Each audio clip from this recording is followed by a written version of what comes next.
The following film was produced with the assistance of Insight, a not-for-profit, non-sectarian, all-volunteer organization whose purpose is to inspire and educate using lessons learned from the Holocaust and genocides to eliminate prejudice while encouraging respect and acceptance in our schools.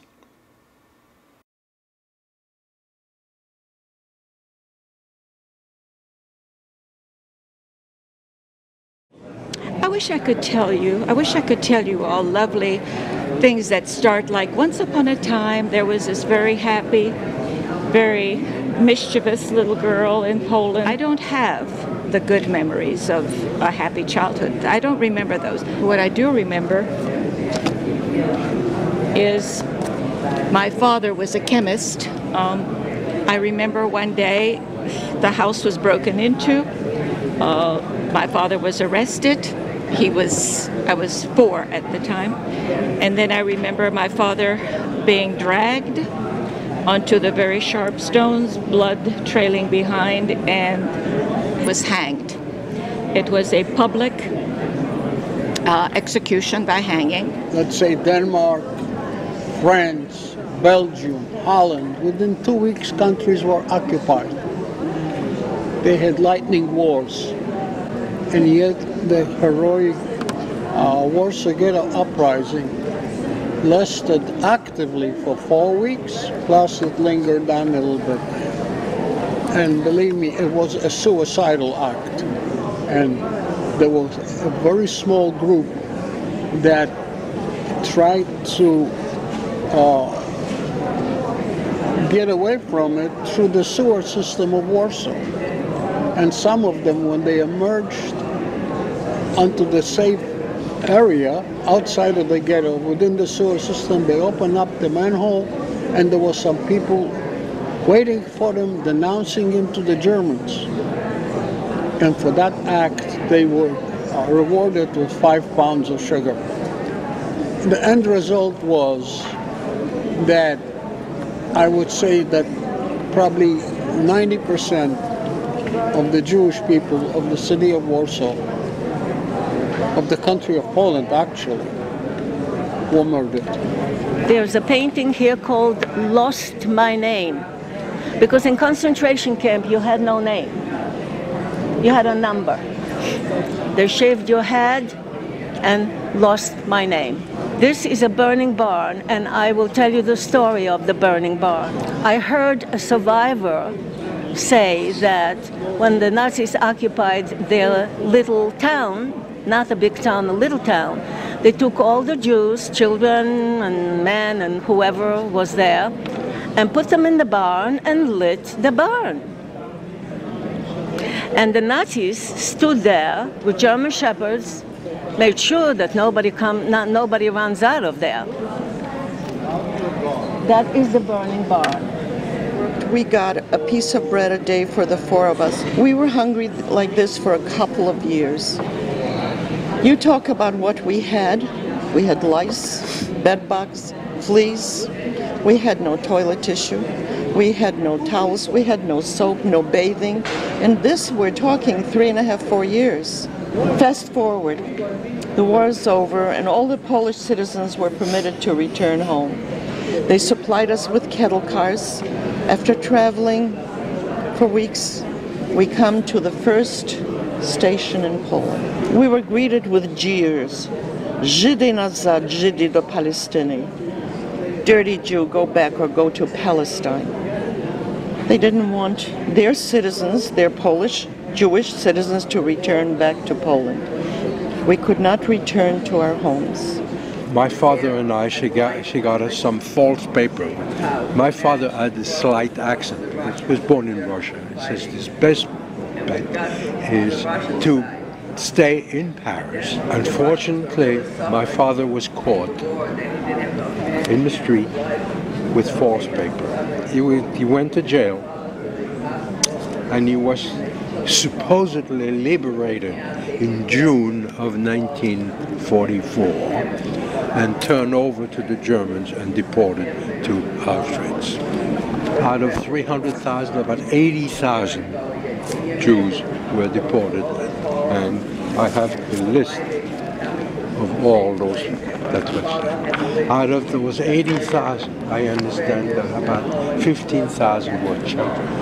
Out of the 80,000, about 2,000 came back after that. The rest were all killed. Both my mother and my father were killed on arrival.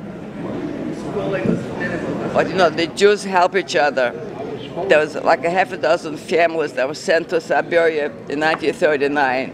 They decided I should eat days, like one meal a day in different homes. Well, that was horrible too. Can you imagine depending on somebody giving you a meal? I was miserable. I hated my mother because she took my brother and she left me to suffer. In the wintertime, I had to go to the lake, carry water, water on the shoulders, with the pails. The buckets. With the buckets. I'd be all wet and cold. My body's all frozen, my feet are frozen, my hands are, in the wintertime turns blue. I can't stand the cold. In our time, my aunt and uncle survived because they were in the woods with the Belsky brothers. So they found a man that was working for the KBG, the Russian secret police, and they convinced him to make papers for me. And he made false papers that I was his niece, and he had a girlfriend who was taking vacation. She came to Siberia, she found me, she told me she's from my town, she's going to take me home. So I just walked out, I didn't say goodbye to anybody, I didn't thank anybody, there's nothing to thank, and I just disappeared. They were together for so long, but they always kept that hope alive that soon my father will arrive. It's only going to be another, few months, and we will get a letter and he will come here. And now they were taking the children out of the orphanages, all the prisoners were now being walked and taken and marched to other places. Tell them, I'm sure you've heard about that. You must take a shower, you must be your clothing disinfected while you're here at the camp. So they would march them in and tell them, leave your clothing over here, we will issue new clothing. And just imagine you're walking in and you see shower heads. But they would lock those doors, and that was not showers. That was gas coming down. And that's what they did to thousands and thousands of people. And that's what they found out. And many, many years later, the most amazing thing was that the Germans kept, and all those people, amazing records. And you could see a date. I had nobody. I was glad because I had to bluff myself from one wagon to the next to say my mother's on the other side. I made a mistake because I had nobody. I was in food I didn't have, so I used to go over to people. Could you spare a piece of bread? So they gave me a quarter of a piece of bread, a piece of nothing. I swallowed it. I was hungry like anything because that's all what I had. I had nothing. So anyway, I went into that waiting place and a guy said to me, do you want to work for me? I have a child and a cow, and I worked for them. I took care of a baby, took care of a child, and the guy himself was a killer. Anyway, I was there and I worked, I took care of the cow. And finally, the war was over. I still didn't go back home because I was afraid. They kept saying the Germans are going to go to Krakow. They were already in Krakow and Poland. They said they're going to get back themselves together. They reinforce themselves, they'll come back. So I knew that it's no good. Finally, I wound up in a hospital under the Russians. And I said to the woman that I stayed with, I said, look, I'm going back to my town and I want to see if my parents came back from Germany. I knew they are not dead, already dead, but So I went back, and of course, once I got back to my town, I met a few people, and they said, your parents are no more. They're not alive, your brother's not alive. And I turned around, we were about 60-some people remained from 10,000. Eventually, from Poland, we went toward Germany, because that's where, in order to come to the United States, you had to get out of Poland. Poland was a killing field, and nobody wanted to stay there. Every day police came and says, you have to leave. You cannot stay in Belgium. So we haven't got nowhere to go. So my husband wrote a letter to Queen Elizabeth. And that day, and also a paper to go maybe to Canada, to United States. So the last day, we're receiving a letter from Queen Elizabeth. You can stay in Belgium. We're receiving also paper to go to Canada. So we didn't know what to do. We decided to go to Canada. No language. I knew some of the language of English because my grandfather spoke 9 languages.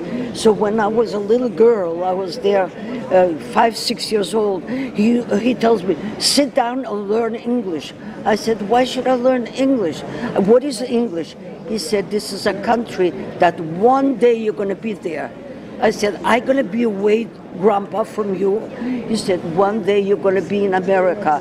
Learn English.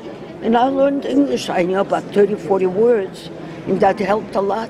When I came to Canada, a man says, you have a passport? I said, yes. You know what? You better go back from where you come from. He said, because Canada is not for you. It's not a country for you. That's the hello we had it when we came to buy a piece of bread. But they hired us. There was a Jewish organization that helped us through. We stayed by people in one small little room. I started work as a seamstress. I wanted to go to school. I cannot go to school because I have to survive. So, like I said, I only finished 4 grades, and I came to United States. I wanted to go to school, but I didn't have a chance. But they said street smart. That's what I became. I became a designer of one-of-a-kind jackets. Sell $4,000 a jacket. Diana Rose has one and Prince has one of my jackets. I was a makeup artist for 38 years. I was an art dealer. I don't wear no more makeup. This is permanent. Oh, my grandma no has makeup. that too. I was doing it for 38 years is enough. Yeah. So no more. But I'm 84 years old. I'm going to be 85 in February. I'm trying to keep myself in shape, but I try to do the best. But like I said, street smart. I never went to school. That if Hitler was able to see this, he would turn in his grave, because here you have a cantor, you have a man now celebrating his bar mitzvah. The man came back after 73 years because he never was able to celebrate his bar mitzvah, and he came back because, as I said before, 1.5 million children never had this opportunity to do this. We went through where they had the barbed wire, electrified barbed wire, and one of the men who had tried to escape was caught, and he had to stand between this. The barbed wire was like this. It was barbed wire, and they had to stand for 6 hours between the 2 electrified barbed wire. And if you fell, you were electrocuted. And he made it, standing for 6 hours between the electrified wire. And at the end of it, when he got out, the German officer who was there looked at him and he smiled as if to say, boy, you really made it. But it was horrible. You can't live with hate, that you can. But forgiveness, I mean, it's not easy. It's not an easy thing, but you have to, because otherwise I would have been a wreck. Luckily, I have a strong mind and life goes on. You try to change the situation as much as you can, but you do not live with hate. That hurts you more than it hurts the one that you hate. Was it difficult for you mentally to maintain your Jewish identity? Did you ever lose your faith? It wasn't easy. Obviously, it wasn't easy. I never lost it. Maybe some of the adults were more disillusioned. Being young the way I was, I didn't have that much to begin with. But then, now I'm observant. I'm very, very proud to be Jewish. I think we're good people. Most of us are very moral and ethical.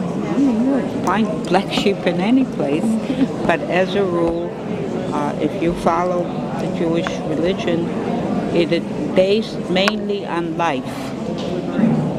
We will do anything to save a life. Hi, I'm Shelby Vassar. I go to William T. Dwyer High School, and I'm from Jupiter, Florida. I took Holocaust last year, my junior year. I'm now a senior. And Holocaust really just taught me that there's still genocide going on today. It really teaches you a broad perspective of everything. This past year I went on the Holocaust trip to Washington, D.C., and it really was an impacting experience on my life. I don't think I'll ever forget about it. The Insight trip was truly a blessing. It was really informative, insightful, and educational. A lot of people say this, but the shoe room really puts into perspective how many people went through the Holocaust. It's a massive room. It still smells like old shoes and everything, but it really puts in front of your eyes the perspective of how big the Holocaust really was. The shoes represent all the people that were in the Holocaust. There's millions of hairs all on the ground. That's not even all the shoes, I'm sure, of all the victims. And it really represents all the people that died. My name is Julian Stark. I am 18 years old and I go to Boca Raton Community High School. I am currently enlisted in a Holocaust class for the year. And so much material has come out of the class that I didn't know previously. The thing we are learning recently has been about ZOBs and the Jewish resistance in ghettos, which has been very inspirational because they lived their life and they fought for what they believed in, even though they knew they could possibly die. And even though the leader did end up dying, it's completely inspirational to think that even with the knowledge of death near, he constantly fought for what he believed in. And I wouldn't have gotten into the trip I got into in Washington, D.C. if it wasn't for the class. That is how I found out about the project in the first place and Insight and what it was doing. When you take the elevator up to start the museum, there's a picture as the elevator door opens of Jewish bodies on the floor just burned and smoldered, and you're almost looking at it as if you took the picture, as if you're that other half. And in a way it's kind of putting you into the days of the Holocaust. You are stepping into a portrait of the past, a portrait that we try to forget, we try to think didn't happen, but in the end it did happen, and we must always remember that. On top of that, the videos of just the bodies being carried and the heads banging on the floor as they're being dragged along by other Nazis will just always be a picture that I will see in my head of not only death but life itself and how fragile it really is. When I told my parents what I learned on the trip, they said, you know, I'm happy you had a good time, I'm happy you learned what you learned. And as I told them about it, you know, I realized that they were happy I got to experience what I experienced, but they will never understand what I saw from being there. You know, words cannot really describe what it's like to step into that museum and in a way step into part of the past and completely be swallowed by the darkest era of human history. Hi, my name's Barry Miller. I go to Palm Beach Central High School. I'm 17 years old. I'm in 11th grade. I went on the Holocaust DC trip with a group of about 20 students, and it was honestly one of the most amazing experiences of my life. I met amazing people. We traveled there with a Holocaust survivor, Frida Jaffe. She was one of the sweetest ladies I've ever met, and I think we're planning a reunion soon, but I learned so much. We went to the Holocaust Museum every day that we were there. We stayed for 2 nights and 3 days, and we went through everything extensively.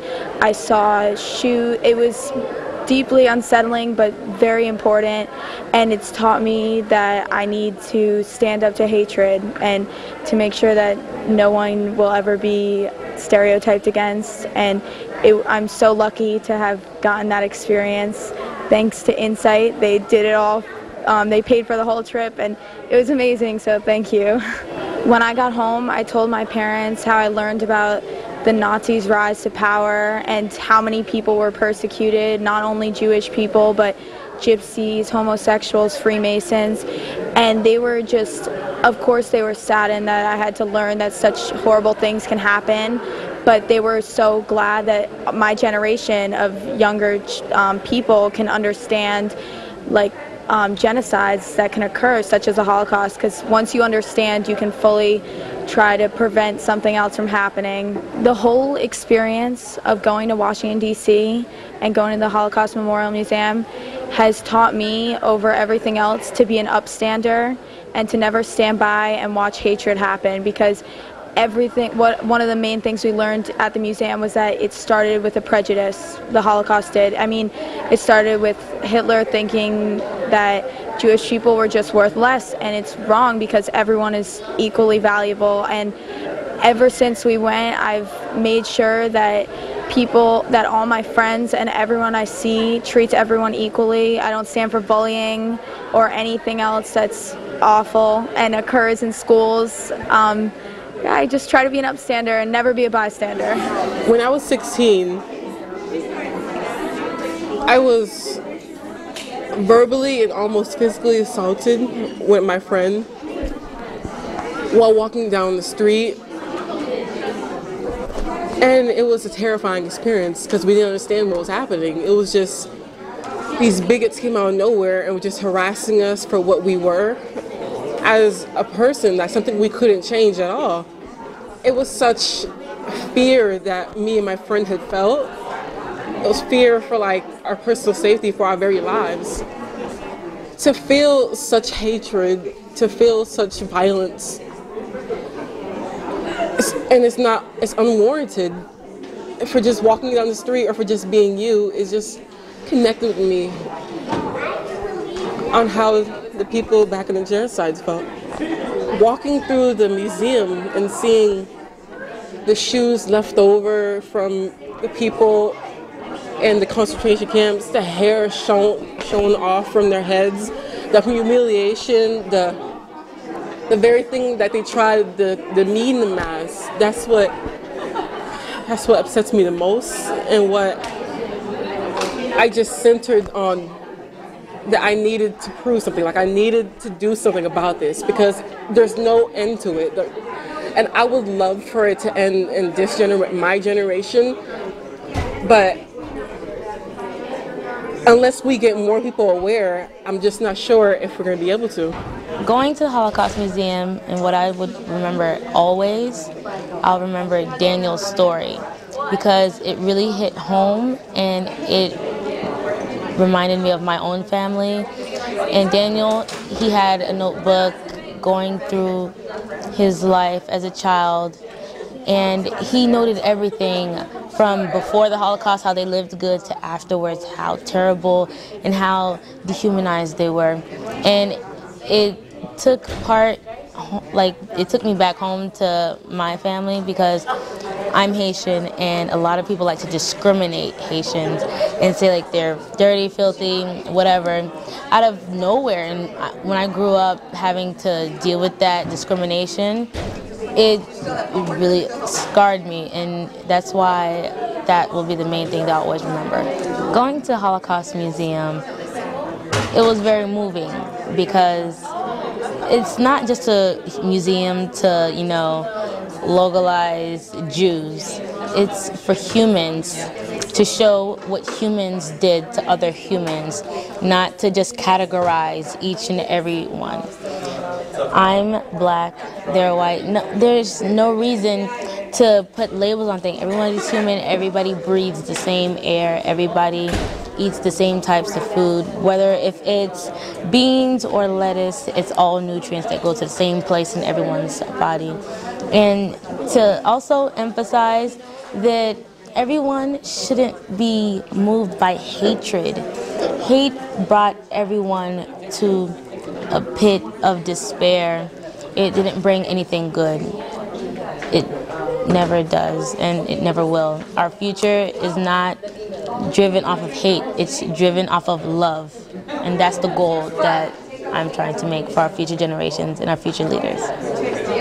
Forgiveness is a key to move on, and everyone has their struggles, and that doesn't mean one person has a struggle that's more important than the other, but it's definitely something that's really hard to learn. And I really appreciate my new friend, my survivor, for coming out here, and especially every single kid that came out here that's supporting all of us, because without them here right now, it could happen again. And this is like one of the last like generations to give us all like part of their life. And since it's part of their life, now it's part of our life to carry on this like amazing tradition to stop anything like this from happening again. So I'm really fortunate to be here. And there are people today, there are kids today saying, this is in the past, this is years past, why should we learn this? Why is this important? This isn't important, and they're wrong. This lives on with all of us. Me as a person and this generation as a generation should understand that the past can be repeated. They should understand this. I've seen it happen. As someone from a war family, I have seen things. I've seen the past come back in several ways. So to see these people living and alive, their stories being alive with here today is just amazing. Being here today, it really moved me and it made it real. Because it's one thing to read it in the books, watch the movies, but to actually sit down and talk to someone who actually been through it, suffered, lost basically their whole family, it's really moving to me. And we had, I guess, a like essay writing contest, and I'm going to Washington, D.C. to go see the Holocaust Museum. Survivor, she's wonderful. And I just think that the key is to educate. And a lot of kids aren't lucky enough to have Holocaust classes at their school or anything like that. But I think we just need to keep telling these stories and passing them down so that nothing like this happens again. My survivor, Mr. George Salton, his story, it just touched me. Because being separated from his parents, from his brother, having to go through multiple concentration camps, and to be liberated is a struggle that us teenagers now can't comprehend. It's not what you walk away from, it's what you walk away with. Such as my sponsor did. He took that situation and he made the best out of it. He wrote a book. He became successful. He didn't let that situation change him. And it's just amazing. 1.5 million children were murdered, not killed, but murdered in the Holocaust. And this was the future of so many people. And you are the future here right now. When one sees enmity, when we see hate, the worst thing we can do is to remain silent. That's the worst thing. When you see a kid being bullied, when you see somebody saying, don't play with another kid because of a race or religion, and if you remain silent, then you are as guilty as the bully. You have to speak up, because the dangerous thing during the Holocaust was that so many people stood by and did nothing. And remember, if you meet a survivor, you yourself become a survivor. Tell the story, what you heard today, to your friends, to your parents, to other people, and this is how this thing will go on. Remember, silence is the worst thing in the world, and I thank you all for being here.